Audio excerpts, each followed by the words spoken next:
Title: The education system not the villain in the skills gap narrative. Many have come to believe that the so-called skills gap is largely a consequence of a failing post-secondary educational system. The origins of this belief are diverse and multifaceted, but one prominent theory suggests that private businesses have played a significant role in perpetuating this narrative.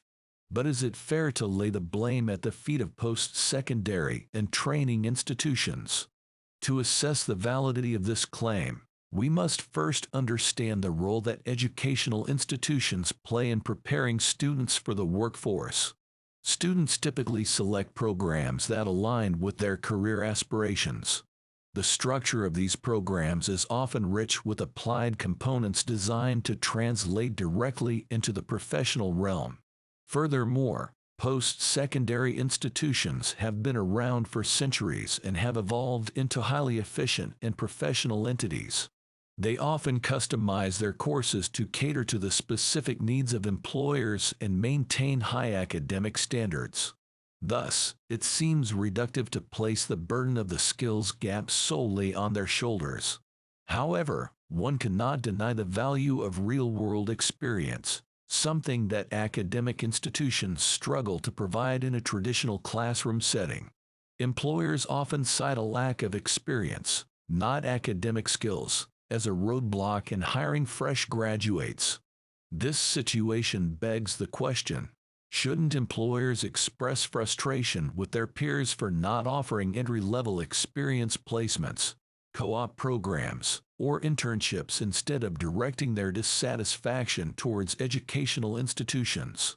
Is it reasonable to expect academic institutions to single-handedly provide the practical experience that students need? The answer to this conundrum lies in the shared responsibility between educational institutions and employers. Education provides the foundational skills and knowledge, but real-world experience, which can only be granted by businesses, is necessary to bridge the gap between theory and practice. To lay the entire problem at the feet of educational institutions is a disservice to their efforts and a distortion of the issue at hand.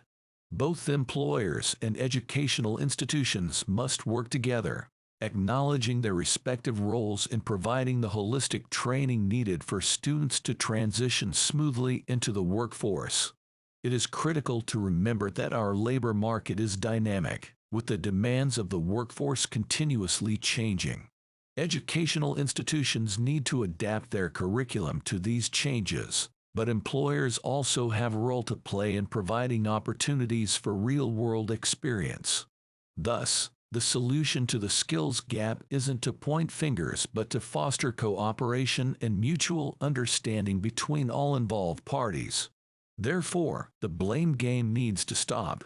Private businesses, educational institutions, and even government policymakers need to collaborate and form a cohesive strategy that addresses the multifaceted aspects of the skills gap. Only through a collective effort can we hope to bridge this gap and create a workforce that is ready to face the challenges of the modern world.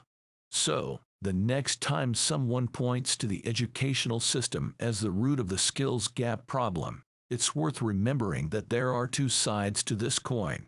The real challenge lies not just in how we educate, but also in how we facilitate the transition from the classroom to the career, and that is a task that requires the commitment and involvement of all stakeholders.